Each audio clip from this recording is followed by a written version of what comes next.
You surprised that Australians played safe and delayed the declaration? Well, I have two answers to that. It depends on what kind of an answer people want. I can answer a spicy one. I can want a very sober answer. But I would say, it's their territory. Let them decide, and it's up to them. When they really want to declare. Dhoni जी, पहले तो हिंदी में एक sentence आपका स्वागत है Melbourne में और आशा करते हैं कि आप और अच्छा करेंगे।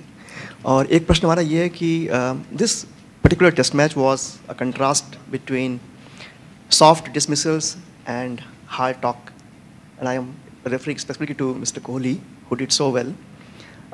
What do you think? These contrasts, do they bring out the best in people?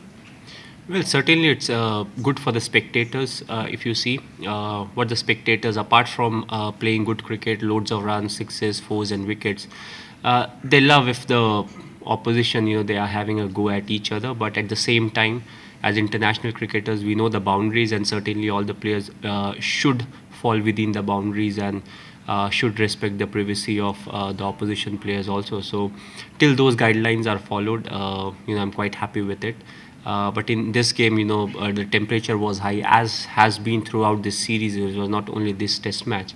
And as you rightly said, from both the sides, there were quite a few loose shots that were played. But overall, if you see, it was good cricket, 5 days of good cricket, apart from the fact that first innings, both the teams scored big, and still in the second innings, there was chance of a result.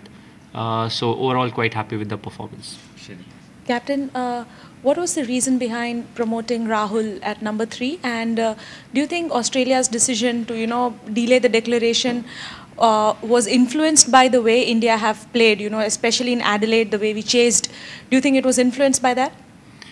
Well, to some extent, I would say that. The reason being, if you see Adelaide, it was a wicket that was assisting the spinners, and if we had a bit of partnership going, we lost a couple of quick wickets over there. If we had played the number of overs, the result would have been in our favor if we have not got all out.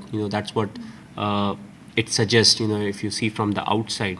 So that could have played on their minds. And Rahul, the decision was, the reason behind promoting Rahul was, he also is an opener, and also the fact we thought, there may come a situation where what really happened could happen, and then, Pujara is a better man to have at that point of time. And also at the same time, it gives us a chance to test Rahul, because he is a top order batsman. He was batting really well in the net sessions and everything, so we thought, he can also do well at number 5 or number 6, and we shouldn't really judge him on just one performance. He's someone, who looks very compact and who looks very good. And this is the new era of cricketers, where they want to play the shots to get out of pressure situations. So it can be taken as a positive. Also, he's somebody who loves playing his stroke. So overall, I was quite happy with his approach. It didn't pay in this game, but maybe, he's definitely someone for us to look, ahead into the future. Skipper, when you shook hands and walked off the field, what was the emotion on the top of the mind, that you had drawn this test or that you had lost the series? Well, there was one thing for sure. Before going into the test match, even, we knew we couldn't really win this series. So that's something that we have to get terms with. This test match, as I said, once we went in, we wanted to win this test match. Then with the turn of tide and over 5 days of cricket, till we started batting today, it was quite a well-placed game, and it was difficult for us to be the winner by the time we started our batting. So from that point, and after losing a couple of early wickets and then Vijay getting out, we were definitely in a position where we could have lost this game. But overall, again, there was a partnership between Virat and Ajinkya, and I felt, after that we would take we would accept the result of a draw as a fair result. The reason being, we were in a position of trouble, and from there to get out and get a draw is good enough, because definitely you don't really want to lose a test match. MS, you just spoke about how India have found ways to put pressure on themselves, and in the presentation you're talking about a couple of rash shots that kind of like put more pressure on you. Pardon? Loose shots. Loose shots, yeah. So so as captain, how frustrating is it, and how do you deal with it? I mean, it's happened a few times this series. Well, it has happened a few times, but not a lot of times. And also you have to see on wickets like these, at times what you may term as a loose shot can actually be the wicket to some extent misbehaving, or, people look to score runs. And if you see a lot of the Australian batsmen also, they got out because they were looking for runs, and it was slightly difficult. Even on the first day, it was not a wicket where the opposition, even us, scored over 320 or 330 runs. That has been the case in Australia. More often than not, you see more than 330 runs scored. We are one side that still play a bit of conservative cricket, test cricket, but still we get a lot of runs. So, it was a different wicket. We have to accept that. And quite a few, you may term it as loose shots, but at the end of the day, nobody wants to get out. So it all goes into the bank as a learning curve. And, hopefully, I don't really want more of these games, but if batsmen they face more of these games, they will be more experienced to deal in situations like these, where they won't really put pressure on themselves. And if a situation arises like this, they'll make sure that there's a partnership that goes on, and they just don't put pressure on the number 5, 6, and 7 batsmen. MS, you always maintain that the spirit of cricket, according to you, is to not behave in a way that you won't want kids to see. Do you think that spirit has been upheld by both the teams?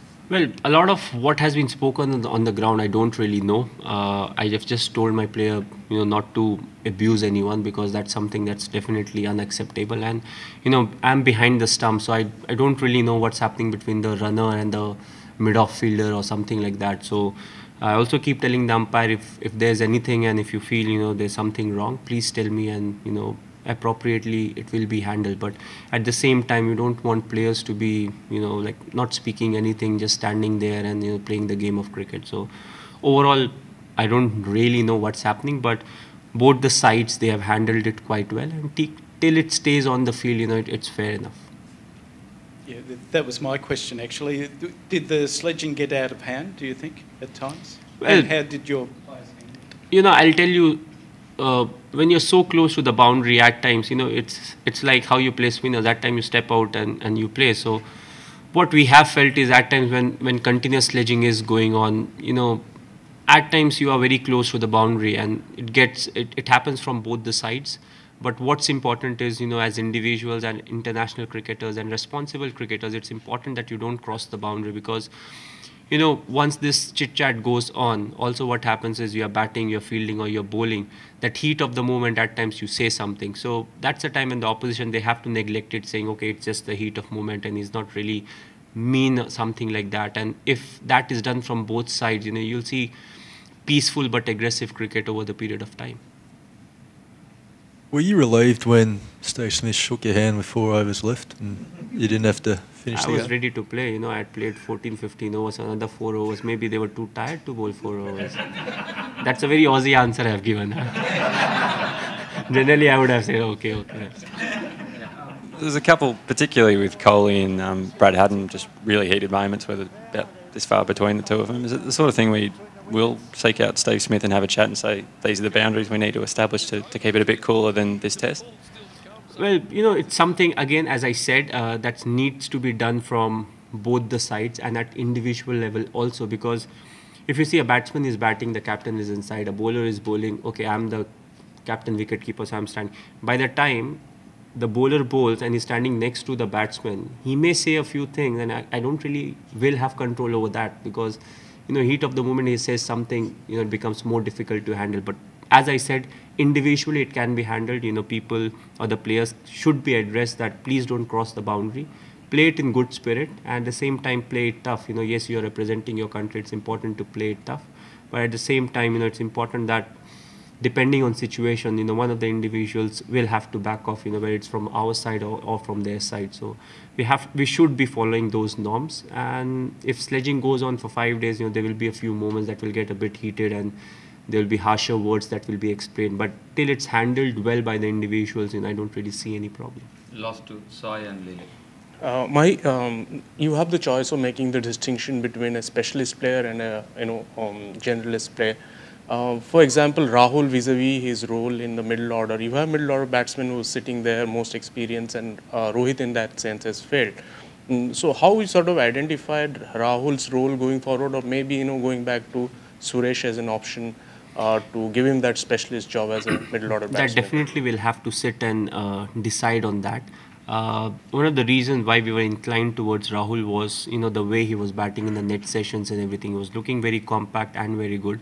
And, all three of them, if you see, they are batting well. So it was just a decision between the both of them, Suresh and Rahul, and thought maybe, we should give Rahul a go so that in the longer run we see where he stands. But again, we are not deciding on him just depending on this game. We'll have to give him more chances, but as I said, he's definitely someone who looks very good, and hopefully, it will reflect on the performances. Thank you.